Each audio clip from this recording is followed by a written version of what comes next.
What a glorious gift music is to our souls. It's the great awakener of feelings. Some call it the quickening art. Music is the first language we can use to communicate with the hearts of our children long before they understand words. It's a universal language that speaks directly to the heart because it is pure emotion. It travels to a place in our souls where words alone cannot reach. The ancient Greek orators understood this, so they always had musicians who played while they spoke because they knew the music would carry their messages deeper into the hearts of their listeners. What if the angels had merely spoken their hallelujahs to the shepherds that first Christmas night? Those who make movies know how important music is to stir emotions. What would the movie Jaws be without the soundtrack? In days past, the music on the battleground was necessary to keep the hearts of the soldiers stirred up and filled with hope. Throughout much of history, music was used as medicine. Today, doctors are rediscovering music as a pain reliever when prescription drugs fail. Music requires no middleman to explain it, as demonstrated by an experience shared by Dr. Carl Polnack, director of music at Boston Conservatory. He and a violinist friend opened a performance at a nursing home in Fargo, North Dakota, with a piece written by Aaron Copland, who had dedicated it to a young friend of his, a young pilot who was shot down during World War II. They played the number with no explanation. Midway through the piece, an elderly man in a wheelchair near the front of the hall began to weep. Before they started to play their second number, they stopped to tell a little about the piece they had just played and explained the circumstances under which Copland wrote the music and how he had dedicated it to a downed pilot.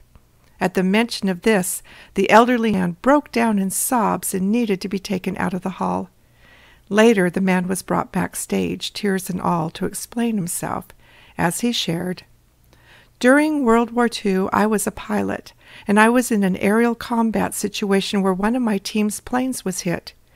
I watched my friend bail out and watched his parachute open, but the Japanese planes that had engaged us returned and machine-gunned across the parachute cords so as to separate the parachute from the pilot, and I watched my friend drop away into the ocean, realizing that he was lost.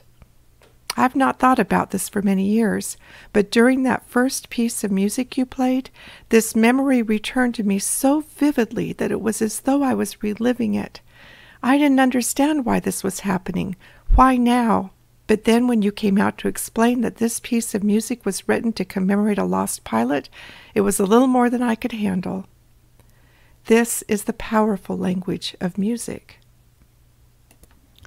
I think we have no greater example of the great gift of music to the human soul than among our former slaves.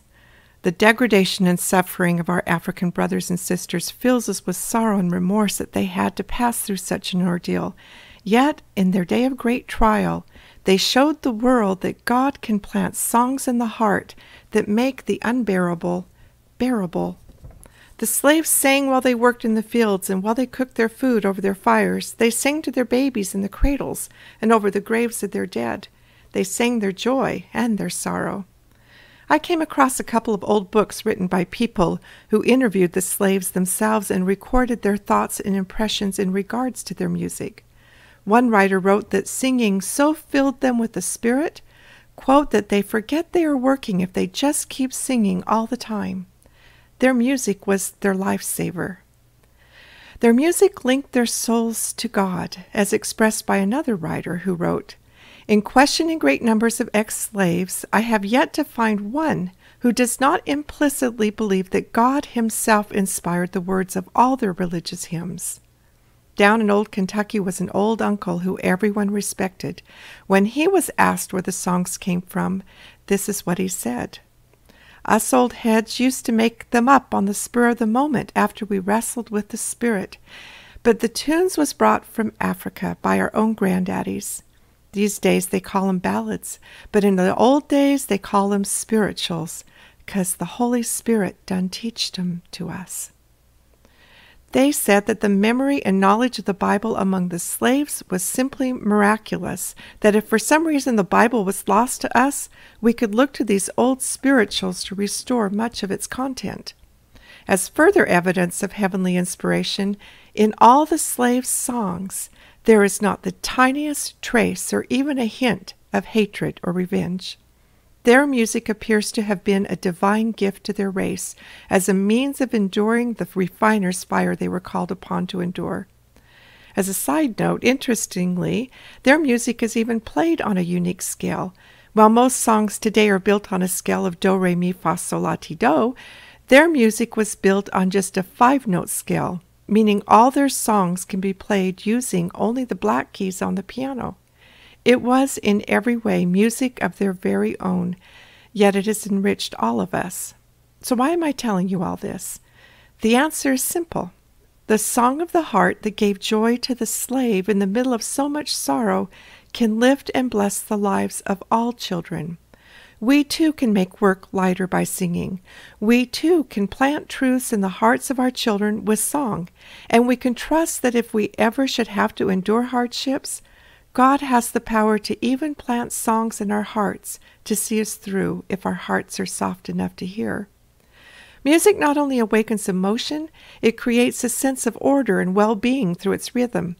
Why else do we rock babies? Our hearts beat thousands of times every day. Its steady beat allows us to go about our business without ever thinking about it. It's only when it occasionally skips a beat that we even pay attention to it. The rhythm of day and night helps to bring order to life. Mothers who establish the rhythm of routine generally have children who are more content. People who have had strokes have had memories restored by applying the ordering properties of music. I'm a pacer when I think. When I have an idea I'm trying to work through, I pace all over the house. I'm afraid my family makes fun of me for it.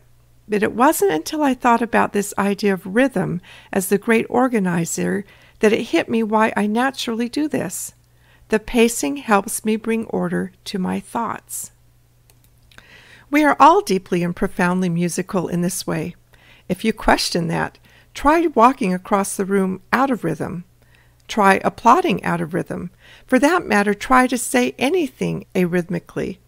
I bet you can't do it even with great effort and concentration. You'll always fall back to the rhythm. If the rhythm of music is separated from melody and harmony, however, instead of feeling depth of emotion, it has the opposite effect. It shuts down feeling. A loud, steady, repetitive beat can even shut down thinking. I read the story of a young boy who was forced to become a soldier in the Sierra Leone conflict a few years ago. He described how they blasted loud rock music over the speakers in their camp 24 hours a day because it kept them from thinking or feeling anything. That's the only way they could stir them up to kill, which they never would have done in their right minds. You see the same thing happening among primitive tribes on the warpath who worked themselves up to a frenzy with a steady, strong beat of their war dance. In contrast, the great composers of the 18th and 19th centuries were called master musicians because they discovered and mastered the rules of music that made it possible for us to feel emotions we had never felt before. Their greatest desire was to reveal to the human heart the very glory of God. I'm afraid music has gone downhill since then to where, more often than not, it's been reduced to 3 chords and a beat, and sometimes I don't even think we bother with the 3 chords. Often, instead of feeling deeply, we feel nothing. Classical music is too rich for the average man's taste. To a large degree, we have become desensitized to its language. The objective of music education in a well-educated heart is not to help your child score better on his SAT or get into medical college, although it's been proven to do that.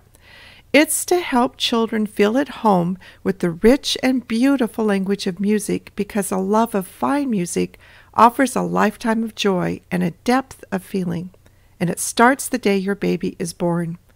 When you hold a little baby in your arms, you may think to yourself, I can hardly wait until he gets old enough so I can teach him. Usually that means you can hardly wait until he starts talking so you can communicate with him. But the impressions on the heart start from the day of birth. Music is the first language your baby will recognize, and through music you can start communicating truth and beauty from the day you first hold him in your arms. In fact, singing is one of the most effective means of communicating with little children.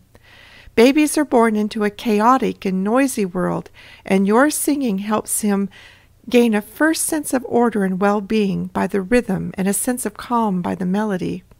Even newborns can discern between harmonic chords and dissonant chords. Dissonance makes them fussy.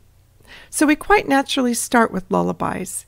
If the only lullaby in your repertoire is Rockabye Baby, expand it by searching online for more lullabies, or get hold of the We Sing series lullaby book.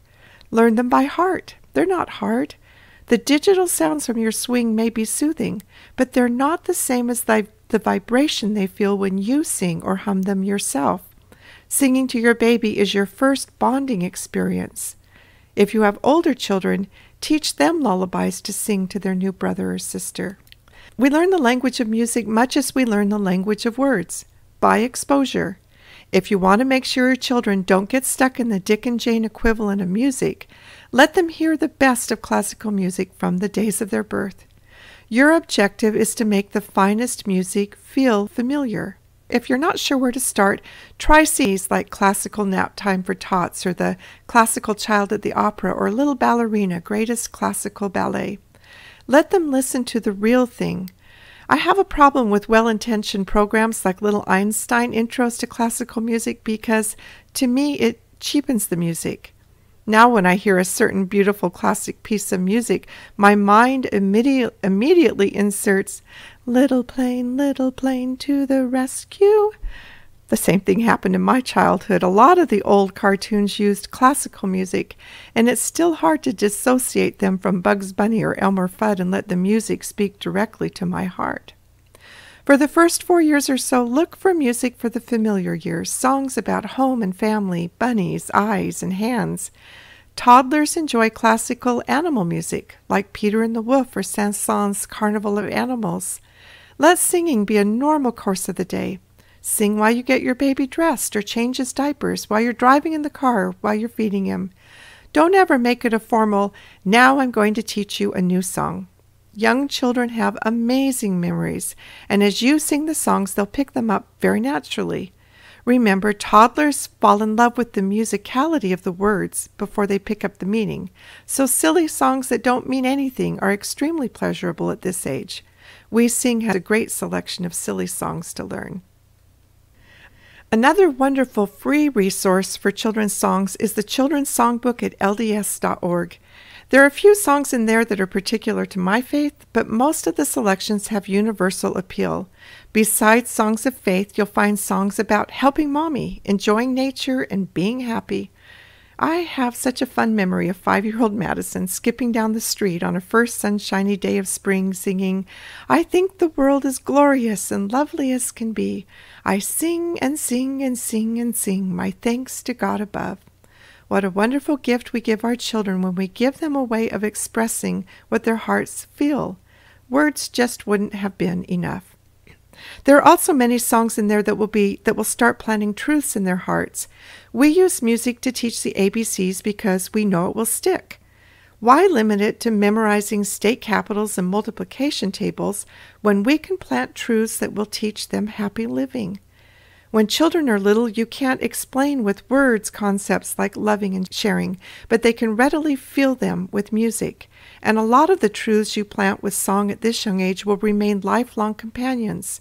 Phrases like these will suddenly float through their minds at just the right moment, even when they're very, very old. Jesus said, "Love everyone, treat them kindly too. When your heart is filled with love, others will love you." "Give," said the little stream. "Give, oh give. Give, oh give." Whenever I hear the song of a bird or look at the blue, blue sky, I know Heavenly Father loves me. In fact, it may be these songs planted in childhood that will bring moments of reconnection if dementia should set in older years. Another wonderful feature of the Children's Songbook at LDS.org is that you can listen to the songs online so you know how they go. They're all free. Many of the songs are even sung in Spanish, French, or Portuguese. If you want to expose your children to foreign languages when they're little, which is actually a good idea because, again, they pick up on the musicality of words, which makes learning foreign languages later much easier. Just one more thought before I move off these familiar songs of home and family. When I was taking piano lessons, I remember my teacher taught me that all music has a home chord and that I wouldn't feel satisfied until I was back home again. My daughter, who plays the piano beautifully, sometimes still teases me by leaving the final chord off a piece she is playing and walking away from the piano because she knows I will come from wherever I am in the house to play that final home chord. We are born with a longing for home. Like Wordsworth wrote, "Trailing clouds of glory do we come from heaven, which is our home." Lately, I've noticed a lot of recent songs leave you hanging in the air. They just end. They never go home. Is that reflective of a culture that devalues home and family? Just thinking out loud. You might want to check out a wonderful TED Talk given by Benjamin Zander that demonstrates this idea of music going home. I've linked it in the resources. The imaginative years, around ages 4 to 8, are great for introducing musicals. If you play the music around the house so that it's familiar to them, they'll enjoy the movies so much more when you show them to them. Play the music from musicals while kids are doing chores or doing copywork or just as background music in the house. The music from most musicals is light-hearted and energizing. Pandora has a great station for musicals. Also, as you tell them fairy tales, introduce them to the opera, ballet, or symphonic versions, such as Rossini's La Cenerentola, based on Cinderella, or Tchaikovsky's Swan Lake, Sleeping Beauty, or Nutcracker. Their attention span may not be long enough to take in the whole thing, so pick out a part that you think that they'll like, and after they watch it, let them dance to it. Expect repeat performances, many of them. As they watch ballet, you are not only giving them a pleasurable experience, you're giving their hearts an impression of grace and elegance. Start telling them the stories of operas at this age. I've gathered several of them in the Stories of Operas book in the Nature, Art, and Music series. Mozart's Magic Flute is a favorite even of little children, or they might enjoy Hansel and Gretel, or Amal and the Night Visitors. As you tell them stories from Arabian Nights, let them listen to the music from Scheherazade. Again, don't force it. If they're not interested yet, just keep finding opportunities to play the music in the background and try again later. Continue singing songs with them from the We Sing series and Children's Songbook. You may well have hundreds of songs ready to go, but if your song bucket's a bit empty, try and learn at least one new song a week, and soon you'll have dozens to draw from. Time passes fast in the car when you're singing. And now on to the heroic years, around ages 8 to 12 or 14. These are the years you'll be learning about countries all over the world, so what better way to start preparing them than learning folk songs? Folk songs truly convey the spirit of a people. Very few of them can be traced back to a single person. They just seem to spring up in hearts and get passed around until everyone is singing them. And as your children start singing the same songs, they'll get caught up in the spirit of the country they're studying. We Sing series has a book dedicated to folk songs around the world. Also, YouTube makes it possible to immerse yourself in the musical flavor of each country. I've linked several options to start with in the resource sections under music. You can play balalaika music from Russia or guitar music from Spain. This would also be enjoyable background music while they're working on notebooking or other projects. Many of the YouTubes I've linked have slideshows attached to them with scenes from the various countries. I've also linked YouTubes of favorite classical pieces in the music section and resources, as well as suggested pieces in the story resource guide that I've organized by country. Sometimes it's linked to a certain country because the composer was from there, and other times I linked it because the music had something to do with that country's culture or history. For instance, although Dvorak wasn't an American composer, his New World Symphony was all about America, so it's connected to America. I'll continue to try and update these. I try to find world-renowned symphonies or conductors and either choose YouTubes that bring children up close and personal to the musicians and conductor, or that attach fine art or appropriate images to the music. Learning the folk music of our own country will bring many of our events to life. American Folk Songs for Children by Ruth Crawford Seeger is probably one of the best modern collections. I've also linked some older books online in the Nature, Art, and Music Library where you will find stories of hymns, folk songs, and other music. Telling the story behind the music helps your children love the music even more. I'm sure you'll want to tell them about our national songs, and I've included stories about our songs in the Story Club monthly resource pages to help your children better appreciate them. And in the music section and resources, I've included songs from our military and songs sung during our wars. National anthems are not meant to be performed. They're meant to provide a way for people to unite their voices together. What other activity can a large group of people all participate in at the same time? Anthems can be a powerful unifier when the song expresses a feeling of the heart. And Shakespeare warns us, "The man that hath no music in himself, nor is not moved with concord of sweet sounds, is fit for treasons, stratagems, and spoils." At this age, you might want to spend time learning hymns. I believe hymns link us to heaven like nothing else can. As you read the stories behind many of the most favorite hymns, which I've included in Stories of Hymns, you'll learn how often hymns came as a gift, that composers hurried to write down the words and melody that just seemed to flow through them. A couple of our daughters had a friend who passed away when he was just a young husband and father. Before he died, he requested that a particular hymn be sung by the congregation at his funeral. At the services, his widow explained that he had told her this was the hymn the angels sang to comfort him as they surrounded his hospital bed in his final days.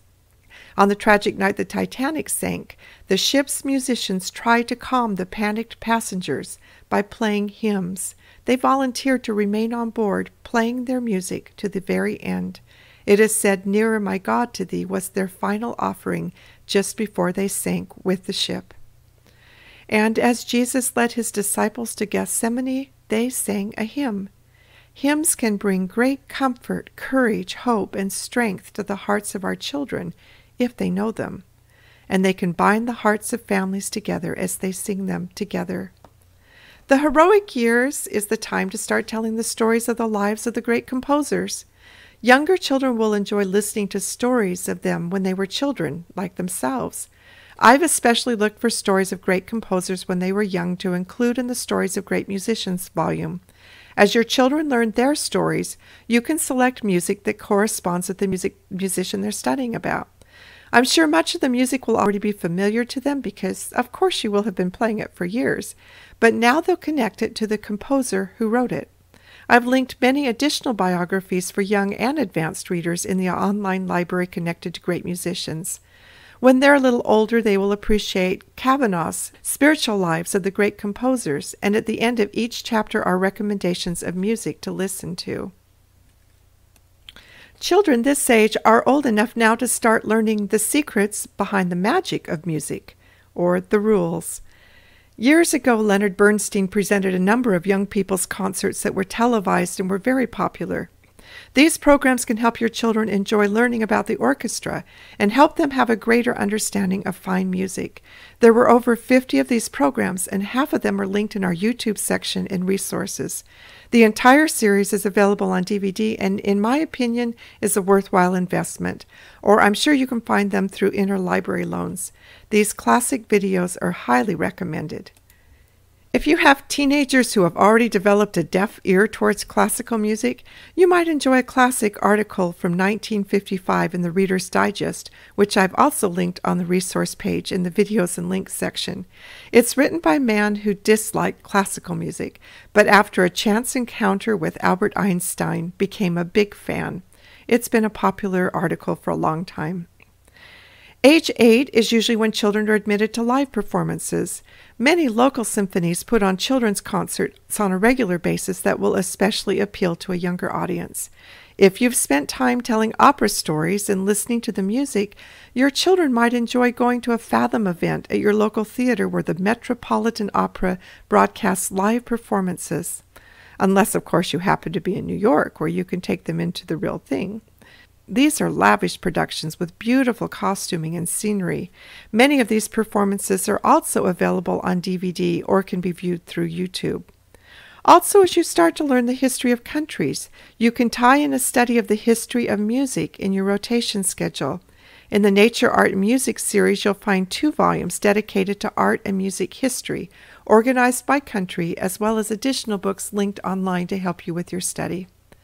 As your children's love of great music grows deeper, some of them will want to study and will now be willing to pay the price to discover its secrets and its rules in greater depth.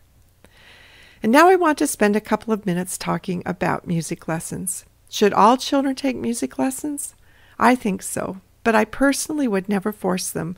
I have too many scarred friends who associate music with a very painful experience. And even more, I see too many music students who walk away from their instrument as soon as they leave home.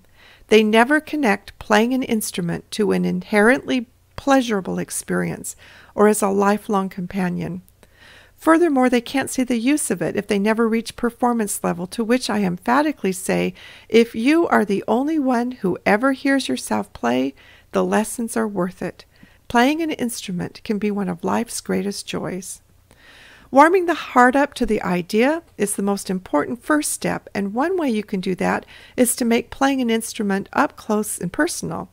If you have a college or a university nearby with a music department, visit the department and see if they would be willing to recommend students who would be willing to come to your home and give mini performances.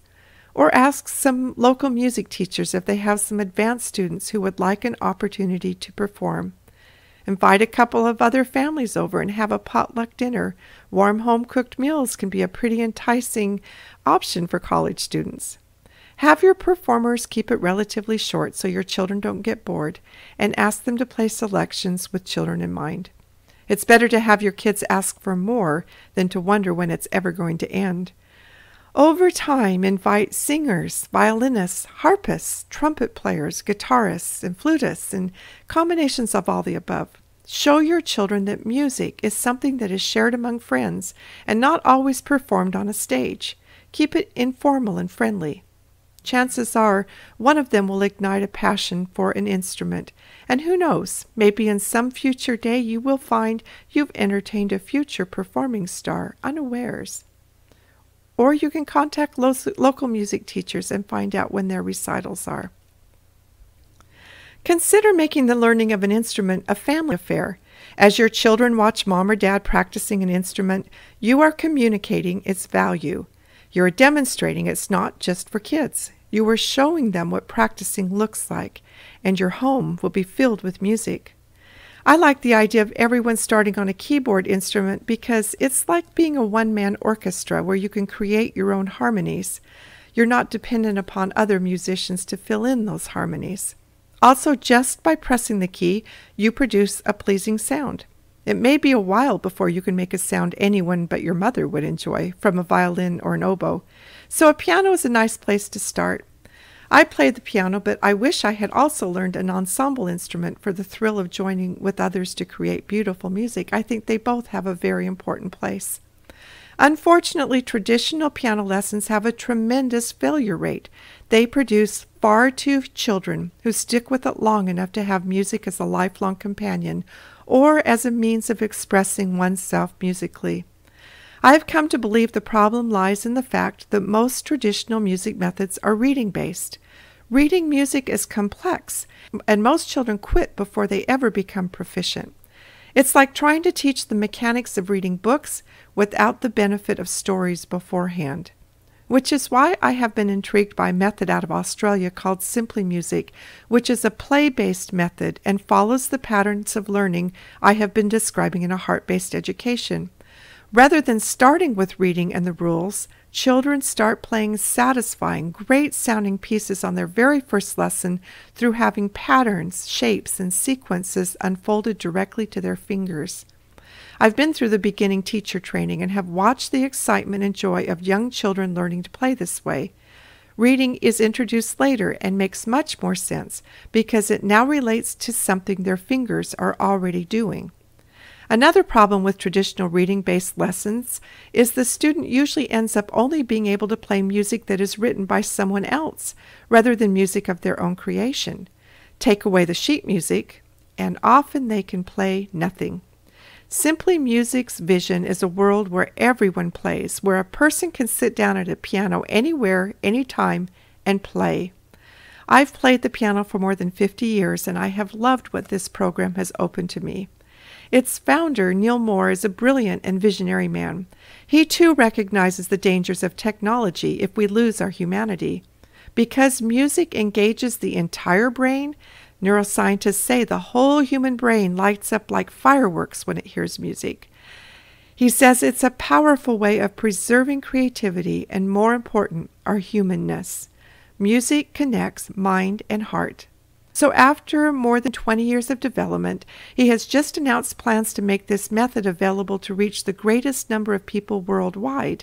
What this means to you is that you will have this amazing method available to you for your family use at an incredibly low price, whereas previously the method was inaccessible to most people because there were only a relatively few numbers of teachers and teacher training was quite expensive. He hopes to have it ready in this new format in the coming year. And if you happen to have a special needs child, such as one with autism, he's working to make the program available to you for free. They have seen miraculous breakthroughs in special needs children who now find an avenue of expression through music. I've even seen this work with blind students. They are also working with other organizations who are using music with Alzheimer's patients. It's all very exciting. You can watch for announcements at simplymusic.com, and I will also keep you updated on our Facebook group page. In a heart-based education, learning to share talents with others is as important as learning to play the instrument. Helping a child find informal ways to share the gift of music rather than making it purely a performance art would spread music wider in our world and would better integrate it into our culture. Musicians are heart healers. The story I told you earlier of the World War II vet was part of a welcome speech to a new class of musicians at the conservatory. I really liked this message that was delivered in the same address. Someone is going to walk into your concert hall and bring you a mind that is confused, a heart that is overwhelmed, a soul that is weary. Whether they go out whole again will depend partly on how well you do your craft. That's good advice for a well-educated heart. And now I'll let Confucius have the last word. Harmony has the power to draw heaven downwards to the earth. It inspires men to love the good and to do their duty. If one should desire to know whether a kingdom is well governed, if its morals are good or bad, the quality of its music shall furnish forth the answers. How do you think we're doing?